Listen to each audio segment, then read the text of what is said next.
사무엘하 3장입니다. 사무엘하 3장에는 아브넬과 다윗이 다시 대면하는 장면이 나오죠. 아브넬은 사울 하에서 온 이스라엘을 사울이 다스릴 때 군장이었습니다. 그만큼 모든 군사들을 다스리는 그런 입장이었고, 또 다윗 역시 아브넬 밑에서 절대적인 그 아브넬의 명령을 듣고 그대로 움직이고 하던 그런 사람입니다. 전장에서는 그 상관이 생사의 여탈권을 가지고 있죠. 지시에 순응하지 않으면은 즉결 처분을 할 수도 있습니다. 근데 바로 그 상관이 아브넬이었습니다. 다윗이 천부장으로 섬겼지만 그 위에는 아브넬이 있었습니다. 그런데 사울이 죽고 난 다음에 다윗이 유다 왕이 되었습니다. 아브넬이 그러면은 전 백성들이 원하는 것이 뭔지를 알면서 그러면 다윗 수하에 들어가야 되는데, 왕으로 모셔야 되는데, 이 사람들한테 참 좀 우리한테 좀 안타까운 면이 뭐냐면, 내가 부하로 데리고 있던 그 사람이 아무리 출중해도 자기 상관으로 섬기기는 이게 참 쉽지 않은 겁니다. 이게 누구라도 그래요. 그래서 회사에서도 조직을 만약에 아래 사람을 대리로 들어가는 사람, 이 대리가 과장보다 더 뛰어나요. 그래서 그 과장 자리를 주거나 그러려면은 이 과장을 더 높이든지, 그리고 부장을 차장을 만드든지 더 높이든지, 아니면 자리를 옮깁니다.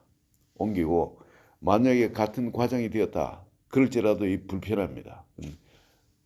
과를 다르게 해가지고 새로 만들어주든지, 나중에 또 이 대리된 사람이 과장으로 승진해서 차장이라든지 그렇게 과장보다 더 빨리 승진한다. 그러면은 이 과장은 참 힘들어집니다. 이 조직에서 나를 나가란 소리냐, 어떤 그런. 그리고 자기 위에 상사로 차장이나 부장이 돼가지고 있고 자기는 여전히 그 과장으로 있으면은 대부분 사람들이 옷을 벗습니다. 못 견딥니다.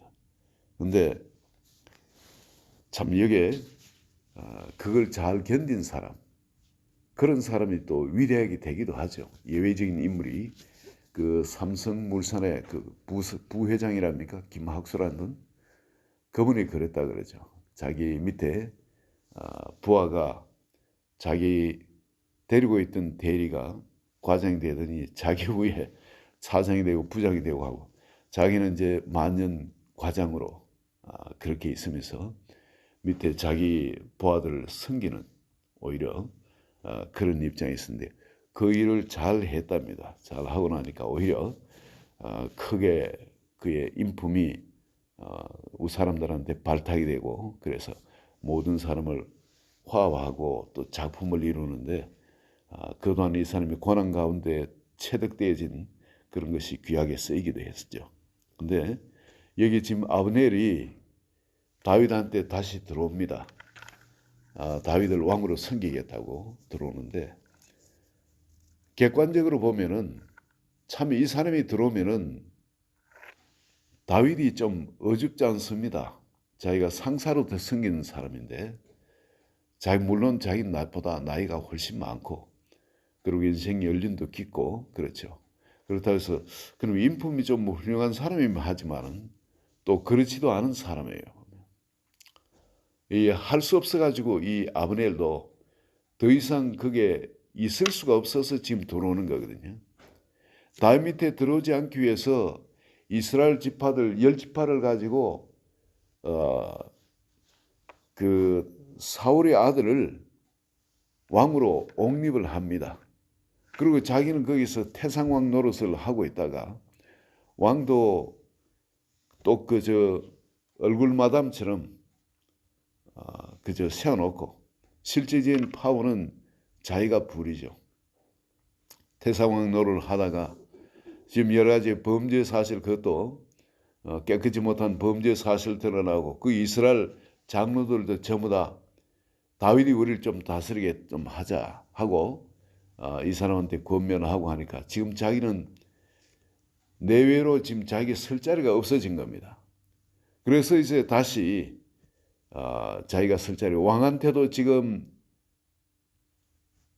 완전히 벗어나 있고, 그리고 백성들의 장로들한테도 자기가 지금 그 뜻을 받들어서 일을 못하고 있는 겁니다. 그래서 자기가 설 자리는 지금 다윗 밑에 들어가서 서는 그것밖에 없어요. 그것도 온 이스라엘을 데리고 화합해서 자기가 들어가야 자기의 모양이 서는 겁니다. 그래서 다윗을 찾아가서 온 이스라엘을 당신한테 다 귀속시키겠습니다. 그리고 자기 얼굴을 갖고 들어가는 거죠. 그때 다윗이 이 사람을 대하는 것은 어떻게 대하냐. 지금 모든 이스라엘 자기 손에 들어오게 되는데 이 아브넬이 없어도 됩니다. 이미 다 모든 게 무르익었습니다. 아브넬 이 사람이 들어오면 오히려 이 사람의 위치가 난감해지는 거예요. 어줍지 않습니다. 기존 이쪽에 유다 쪽에서 열심히 하던 요압이라든지 그게 다른 군사들이 반발을 할 거예요. 왜냐하면 그동안 요압하고 아브넬이 서로 각을 세워가 싸우고 그랬으니까 계속 전투를 벌여왔고 그랬거든요. 그런데 이 아브넬을 세우면은 요압이 그냥 있질 않을 겁니다. 그리고 이미 조직이 그 처음에는 사울 밑에 한 조직이었지만은 다윗이 거기서 떨어져 나오므로 그동안에 이들은 서로 원수지간이 되어 있는 겁니다. 요압과 다윗의 직속 부하들, 이들과 아브넬 밑에서 이 이스라엘 지파들의 사람들하고 군인들하고는 그동안 계속 전쟁을 벌여왔습니다. 저들은 죽이려고 쫓아오고 이들은 또 도망을 다니고 그랬던 입장입니다. 그러면서 이들은 숫자가 적더라도 이들은 똘똘 뭉쳐가지고 이제 유다 지파 가운데 들어가서 다윗을 왕으로 옹립하면서 자기들이 그 조직의 주인들이 되어 있습니다. 이 군사들은. 그런데 이 지금 아브넬 밑에서 이 조직은 이제는 오히려 세력도 약해져 있고 다윗 쪽의 조직이 더 강한 거예요. 그래서 다윗의 입장에서는 아브넬이 없이 이스라엘이 흡수 통합되어지면은 오히려 다윗 밑에 조직을 통해서 나라를 세우면은 아주 편안히 그렇게 될 수가 있습니다. 그런데 다윗은 피를 흘리기를 원치는 않습니다. 하나님의 은혜의 각도에서 아브넬을 보고 또 다른 사람들을 봅니다. 대부분 경우는 지금 아브넬을 이렇게 별로 환영하지 않은 그런 인물이 되어질 겁니다. 그렇지만은 다윗은 그러지 않고 아브넬을 품습니다. 왜냐하면 자기가 어떤 사람인가 알거든요. 자기는 아브넬보다 더한 사람이에요. 아브넬은 그래도 지금까지 나라를 위해 싸웠지만 자기는 이스라엘을 대적해 싸우려고 앞장서 나왔던 사람이에요. 하나님께서 은혜를 베풀어 주시지 않으면 자기가 지금 이 왕노릇을 어떻게 할 수 있겠습니까? 자기는 모든 사람을 다 지금 품고 그 나라 안에서 하나님의 다스림을 다스려서 그들이 한 사람 한 사람 하나님의 사람을 변화되는 것, 이것을 다윗이 해야 될 일로 자기는 그걸 봤습니다. 은혜의 법이 그 나라를 다스리도록. 그 은혜의 법에 벗어날 사람은 아무도 없는 겁니다. 다윗은 자기대로 성질이 있을 거고 보는 것이 있을 거고 그럴 겁니다. 그런데 그 은혜의 법 가운데 모든 걸 다 내려놓고 아브넬을 품습니다. 맞아서 잘 대해주고 그리고 돌아가게 합니다. 그리고 또 하나, 여러분 그동안 사울 때문에 뺏겼던 아내 미갈을 다시 또 데려오게 합니다. 자기 아내니까. 다른 사람들을 방해로 인해서 그 사울 왕으로 인해서 아내를 뺏겼지만 미갈은 자기가 사랑하는 아내입니다. 그래서 어떤 미가를 다시 내한테 데려오라. 다른 아무 조건 없이. 그래서 그를 받아줍니다. 그리고 또 여기에 또 참 다스리기 힘든 인물 요압이 나오죠. 이미 왕명이 아브넬을 어떻게 하고 어떻게 해서 그 나라하고 연합하겠다고 이야기를 했음에도 불구하고 이 아브넬을 요압이 살해를 합니다. 이 왕명을 어긴 거죠. 그리고 지금 현재 나라가 두 개의 나라로 나눠져 있습니다. 그리고 아브넬은 사신이에요. 객관적으로 사신으로 온 겁니다.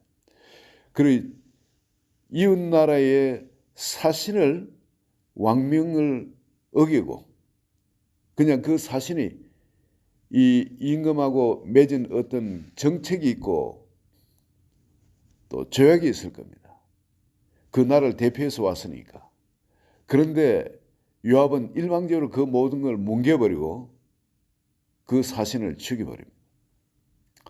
사감도 있죠. 동생을 죽였기 때문에 아사엘 동생을 살해했기 때문에 그 아브넬을 그냥 둘 수 없는 원수를 갚아야 되겠다. 그런 마음도 있을 겁니다. 근데 이건 전쟁 가운데 일어난 일이죠. 개인적으로 어떤 사석에서 일어난 일이 아니고 전쟁에서는 죽고 하는 일이 너무나 흔한 일 아닙니까? 누구라도 그럴 수밖에 없는 겁니다. 전쟁터에 나왔으니까. 근데 그걸 사음을 가지고 그걸 죽이겠다. 이거는 다른 사음도 있었던 겁니다. 아브넬은 군장으로 요압 위에서 그를 원래 다스리는 사람입니다. 자기 위에 다른 사람을 두기를 원치는 않습니다. 그동안 계속 또 전쟁을 벌여왔던 사이입니다. 하여튼 그가 긁어치는 거예요. 그리고 이런 사감이 임금의 명령을 뛰어넘어 가지고 자기 개인적인 사감이 임금 명령을 무시하고 그 일을 저질러버린. 다윗은 참 이게 난감합니다. 자기 조카거든요. 친조카입니다. 요압이. 그런데다가 지금까지 자기가 방랑할 때 자기 곁에서 자기를 참 많이 도와준 조카가 이 요압입니다. 요압이고 또 나라를 세우고 난 다음에 그 안에 군장 노릇을 톡톡히 하던 조카가 또 요압입니다. 누구보다도 충성스러운 면이 있지만은 이 문제가 되는 게 사감하고 이 나라의 이 왕권에서 나오는 이 명령하고 자기 개인적인 삶하고 이 감정하고 이걸 구별하지 못하는 사람입니다. 굉장히 충성스러운 사람이에요. 그런데 이 나라를 바로 세우려면은 바로 이걸 잡아야 됩니다. 이런 사람을 배제를 해야 돼요. 아브넬 같은 사람도 배제해야 되고 요압 같은 사람도 배제를 해야 됩니다. 그래야 왕권이 견고하게 바로 서게 되지. 이 세상 사람들은 당연히 그렇게 합니다. 그런데 다윗은 요압도 그냥 하나님 앞에 기도하고 그리고 그냥 사감을 하나님 앞에 이렇게 풀어버리지만은 그러나 뭘 다스리질 않습니다. 왜 그러냐면은 조직을 봤기 때문에 그렇습니다. 다윗도 감정이 있고 또 왕명을 무시하고 그렇게 자기 위에서 그냥 마음대로 그냥 일을 저지른 요압을 그냥 두어서는 이 공격에 서질 않습니다. 당연히 처분을 해야 함에도 불구하고 그렇게 하면 다칠 사람이 참 많습니다. 요압을 어떻게 허물면 조직이 같이 허물어지기 때문에 다윗이 요압을 건드리질 않습니다. 자기 사감이 있지만 사감을 눌러버리고 하나님께 기도하고 풀어버리고 그 조직이 지금 잘 해보자고 으쌰으쌰하고 지금 하고 있는 조직입니다. 열심을 내고 있는 조직입니다. 그걸 허물질 않습니다. 이게 하나님의 마음이죠. 누구라도 다치길 원치 않고 그 가운데 잘 일에 해결되도록. 결국은 나중에 요압이 죽임을 당합니다. 다윗의 사주위에서 솔로몬이 요압을 죽이게 됩니다. 그대로 그 죄가를 가지고 음부에 내려가지 못하도록 그렇게 합니다. 이 땅에서 죽임을 당하고 왕권이 견고하게 솔로몬을 왕권이 견고하게 서도록 요압을 제거하도록 합니다. 그렇다고 해서 직분을 없애는 게 아니라 살해당하도록 칼에 살해를 당하도록. 그럼 그 밑에 가족이나 모든 사람들도 이제는 설 수가 없는 가정 전체에 가정의 그런 죄인의 그것이 덮어지게 되어지는 거죠. 다윗이 여기서 보면 참 그 다윗이 인내하는 거, 사람들을 품는 거, 이걸 볼 수 있습니다.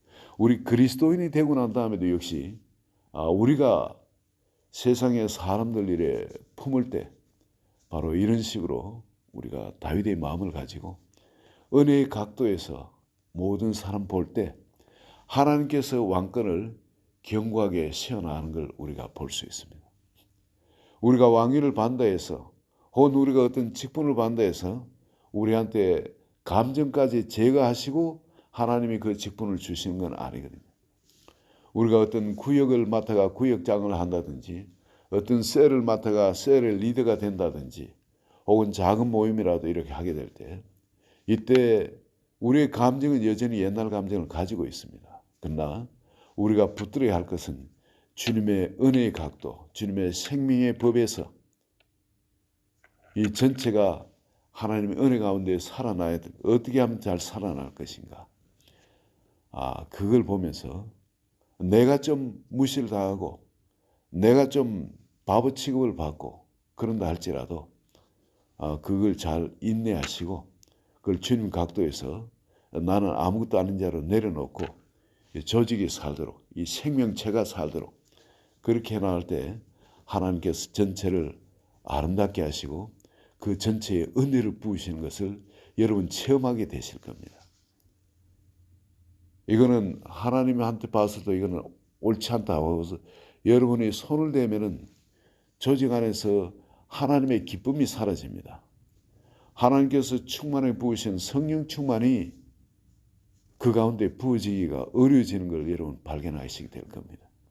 그러나 여러분이 망가지고 부서지고 할지라도 자존심이 박살나는 그런 것이 있다 할지라도 이 조직 전체의 생명을 살리는 그런 각도에서 여러분의 무시를 당하면서 섬겨나오고 조직을 세워나갈 때 하나님의 성령께서 그 조직 가운데 은혜를 부으시고 또 충만케 하시는 걸 경험하실 겁니다.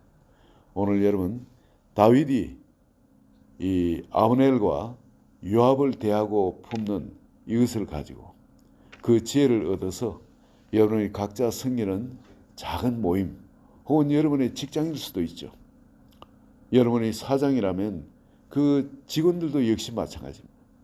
하나님의 지혜로 하나님의 생명법으로 성경으로 말미암아 주님의 그 아름다운 향기가 그리고 주님의 생명의 기운이 그 가운데 또 그 축복이 그 가운데 충만히 임하는 그런 복된 한 분 한 분 되시기를 예수 그리스도의 이름으로 축원드립니다. 하나님 아버지 감사합니다. 다윗을 통하여 어떻게 우리가 이 세상을 섬겨나가야 되는지 어떻게 주변에 하나님의 영광이 드러나도록 하나님의 그 그리스도의 향기가 풍겨나도록 하는 것인지 다윗을 통해 보게 하시고 알게 하심을 감사합니다. 한 분 한 분 삶 속에 그것을 그대로 적용할 때에 주의 성령께서 폭발적으로 그것을 역사하시고 축복하여 주소서. 예수님 이름으로 기도합니다. 아멘.